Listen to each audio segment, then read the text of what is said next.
大家好，欢迎来到学识 Plus。今天我们要探讨的主题是现在就应该立即舍弃的3种思维方式。我们将深入探讨3种必须立刻抛弃的思维。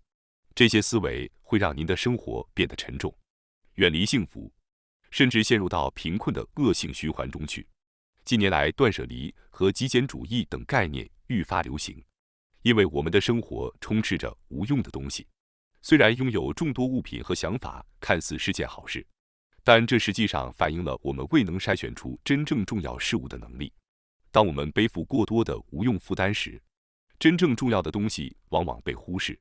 琐事容易分散我们的注意力，导致无法将有限的时间、金钱、精力和关注投入到未能实现的目标和真正想做的事情上，最终降低了幸福感。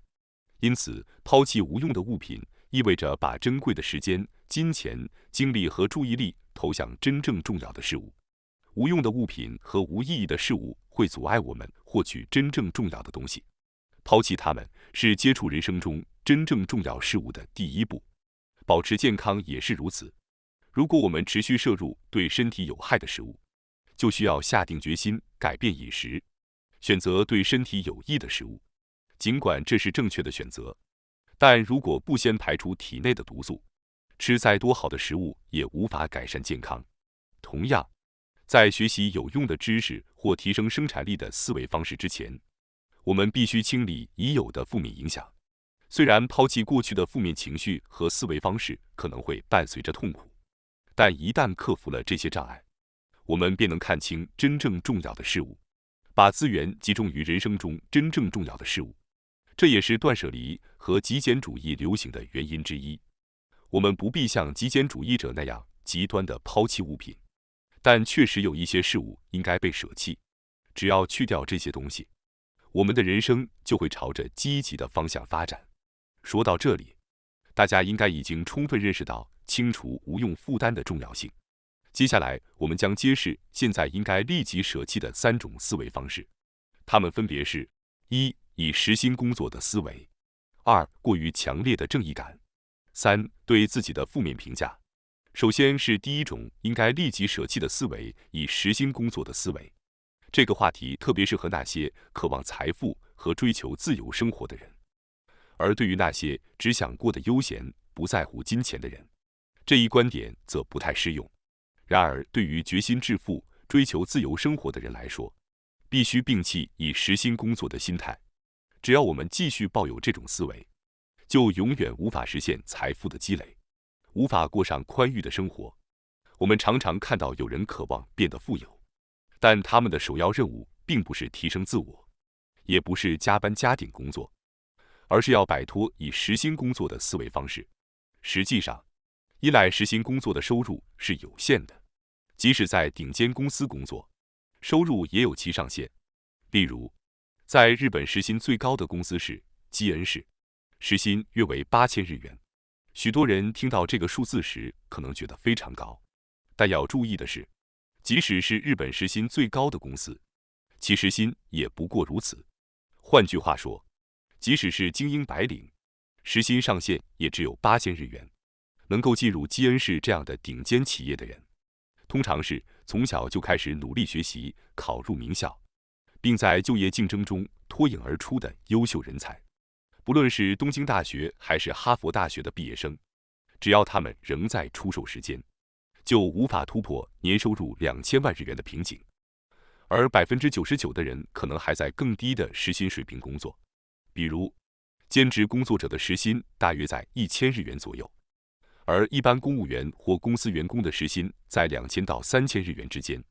在这种情况下，如果还梦想挣到年收1000万日元，就不得不拼命加班，把全部的精力都投入到工作中去。然而，即便如此，能够赚到1000万日元的人也只是少数。更糟糕的是，以时薪工作的思维方式还有其令人失望的一面。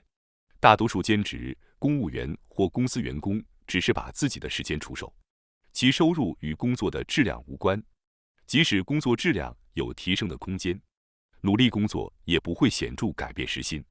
因此，人们会觉得努力没有意义，生活会陷入无聊和缺乏动力的状态。换句话说，出售时间的高质量工作往往会让人感到不值，因为越是努力，越会为那些不努力的人收拾残局。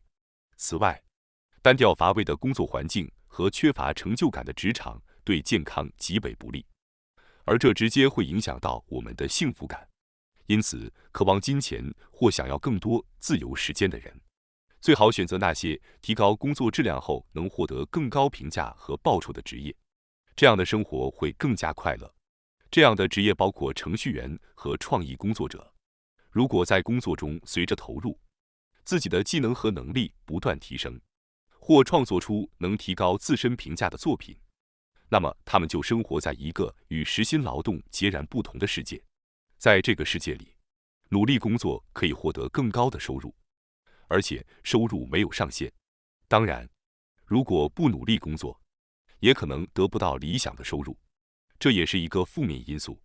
但对于那些希望变得富有的人来说，绝对要选择不属于时薪工作的职业，否则将无法实现财富的梦想。希望渴望富有、追求自由生活的人，能审视自己当前的工作是否属于以时薪工作的类型。如果是这样，那就与成为富人的目标相悖，必须改变当前的生活方式。接下来是第二种应该立即舍弃的思维——过于强烈的正义感。首先，我希望大家牢牢记住一点，那就是世界上并不存在着绝对的正确。虽然社会上充斥着关于对与错的言论，但从不同的角度出发，正确的答案是无穷无尽的。事情并不像我们想象的那样简单明了。您是否常常认为，那个人是错的，我才是对的？然而，如果我们始终抱着善恶二元论的思维，就难免与他人发生冲突，因为别人同样坚信自己的观点是绝对正确的。因此，我们必须意识到，这个世界上并没有绝对的正确存在。然而，我们却倾向于用善恶二元论来理解事物，这是因为我们的大脑在进化过程中，为了适应远古部落间的对立而被优化设计。直觉上，我们难以用其他方式来理解这个世界。尽管这听起来有些复杂，但我们内心直觉上会做出判断，认为某些人是邪恶的，而我们是正义的一方。这种思维模式是长期进化的结果，因此我们很难摆脱其影响。在严酷的远古环境中，部落之间时常会发生冲突。为了保护自己的部落并使其繁荣，他们不得不将自己视为善，将不喜欢的对手标记为恶，从而试图消灭对方的部落。作为进化后代的我们的大脑也被编程成如此，因此我们很容易认为其他人是错的，我才是对的。我们需要不断地提醒自己，世界上并不存在绝对的正确，尽管我们仍会用善恶二元论来捕捉世界的事实。当人际关系出现摩擦时，我们应该认真去反思，这是否源于我们陷入了善恶二元论的思维。只有意识到这一点，我们才能修正大脑中固有的以善恶二元论看待世界的思维方式。最后是第三种应该立即舍弃的思维——对自己的负面评价。请大家思考一下，您认为自己是一个自我评价高的人，还是一个自我评价低的人呢？是否常常会感到，反正我做什么都没用，我真的没有才能，我是绝对无法变得富有的？如果你有这样消极的想法，那么这可能正是您当前不满的根源。积极心理学表明，人们在积极的状态下能够发挥出最大的能力。您对世界的看法实际上会影响您的结果。例如，即使在艰苦的训练中，如果您能将其视为自我成长的宝贵机会，您就能够从中获得最大的收益。然而，如果您一直在想着训练太辛苦，想要逃避，或者质疑为什么要做这些事情，那么您就无法从这段严酷的训练中获益。举个例子，如果您是一个非常忙碌的人，并认为与朋友或家人共度时光是浪费时间，那么这些时光就会真正变得毫无意义。相反，如果您能把与朋友和家人相处的时间视为放松和恢复的机会，那么这段时间就会成为真正的休息时光，您将从中获得最大的收益。换句话说，我们的行为和结果受到自我思维的深刻影响。如果您对自己进行负面评价，认为我绝对做不到，那么您确实会无法实现目标。这并不是简单的心理话题，而是会直接影响您的能力值和生产力。缺乏挑战的意愿会降低您成功的概率。因此，请放下对自己的负面评价。通常这些评价是没有依据的。您可能只是关注自己的劣势，而忽视了自身的优点。实际上，您在某些方面并不是无能，可能还有未被发现的才能或擅长的事情。因此，聚焦于自己积极的一面，努力消除负面的评价。如果你无法完全抹去自我负面的评价，可以分析这些评价是否真实，以及自己是否还有其他的优点。通过这样的自我反思，去除负面评价，便能解开束缚您的枷锁，展现出您真正的能力。